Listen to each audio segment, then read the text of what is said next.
All right, ladies and gentlemen, what we have here is help with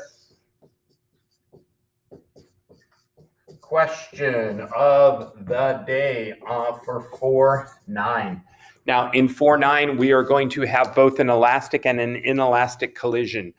And in the beginning, we're going to be dealing with an elastic collision, which means it's going to hit and bounce. So in this case, we're going to have a 90-gram mass hit 135 gram mass. One's going to be going 12, the other one's going to be going -6. Now, when you're dealing with a perfectly elastic collision and the masses are the same, it's super easy. The only thing that's going to happen is you're going to take it and they're going to exchange their velocities. So if they were the same, if they had the same mass, then this one would start out at 12 and it would bounce back at -6, and this one would start out at -6 and would bounce back at 12. When the masses are different, like they are in this case, we need to go back to those equations that I gave you, and which are right there, which we will plug in here in just a minute. Okay, so determine the final velocity of both ball A and B. And so we're going to plug those in right there. Now, these masses should be in kilograms, but I've got them in grams. But if we notice that we're just looking for the final velocity, so we can leave them in grams because the grams or kilograms is going to cancel out anyways. So that is what I'm going to do. So we're going to put in here 90 minus 135 divided by 90 plus 135 times 12. And we're going to have minus 2 times 135 divided by 90 plus 135. Okay. And that is going to be multiplied by -6. Okay. And that is going to give us -2.4 and -7.2, which is going to give us a -9.6 meters per second. So our velocity that's coming back is going to be -9.6 meters per second going backwards. Okay. And when we plug in the numbers for the second one, we're going to have 2 times 90 divided by 90 plus 135 times 12 minus, we're going to have 2 minus 1, which is 135 minus 90 divided by 90 plus 135 times -6. Okay. And we're going to end up with 9.6 and -1.2, which is going to give us a positive 8.4 meters per second. So our 135 is going to be going at 8.4 meters per second. Okay, so that is going to be the final velocities before and after. All right, now we want to calculate for part C, calculate the total momentum of ball A and B before the collision. All right, so to make room here, I'm going to erase this.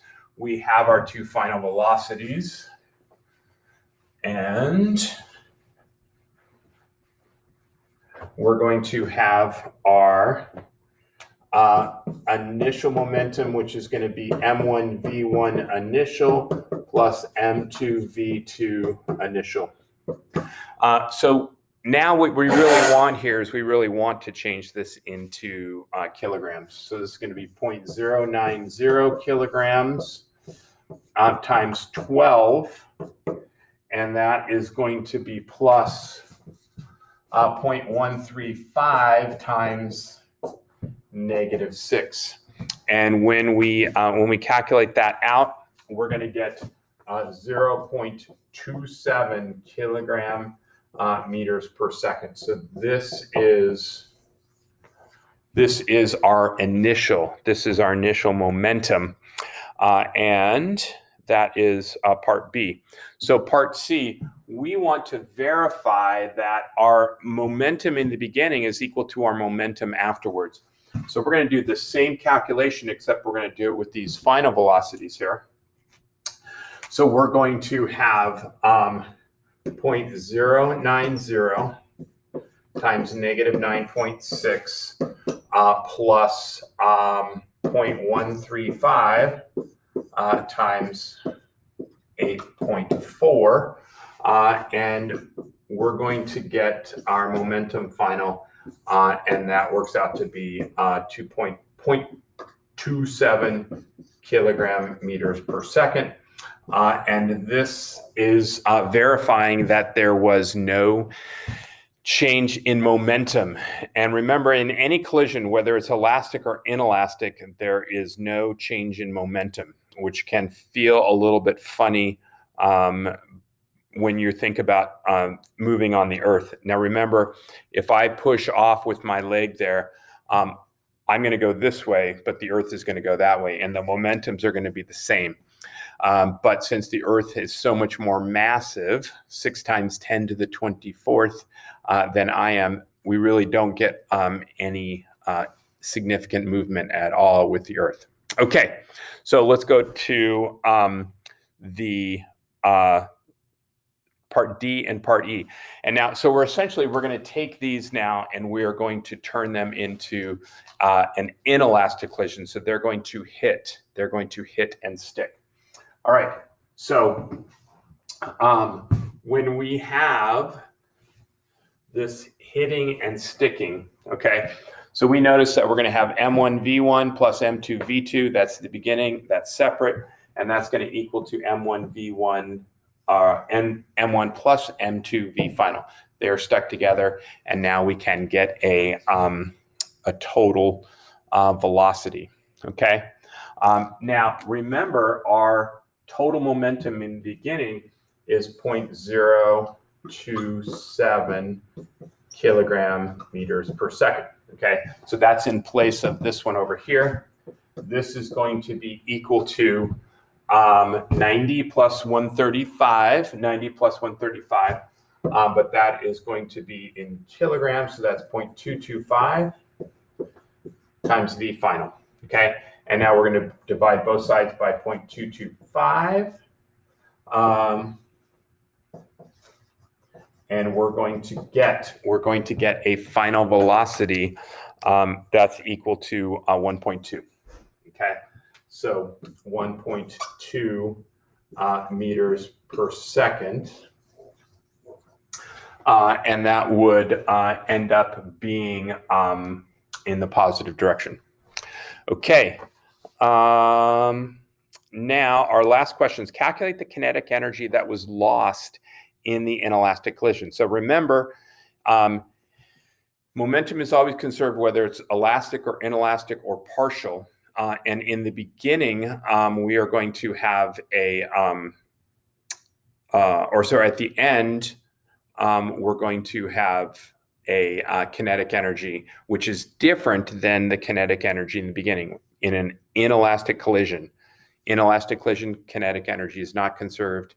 In a perfectly elastic collision, it is conserved. Okay, so what we want to know here is what is the kinetic energy final minus the kinetic energy initial. So change in kinetic energy final minus kinetic energy initial. So I'm going to kind of do this in a column. So we're going to have 1/2. Now the final is going to be 0.225 kilograms, and our final velocity is 1.2 meters per second, and that is going to get squared, and that's going to give us 0.162 joules, 0.16 joules, okay? And we're going to have two kinetic energies to begin with.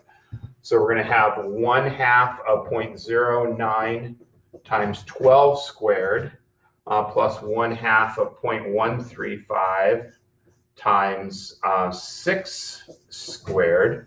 So now technically it's negative there, but that's going to turn into positive because of the square.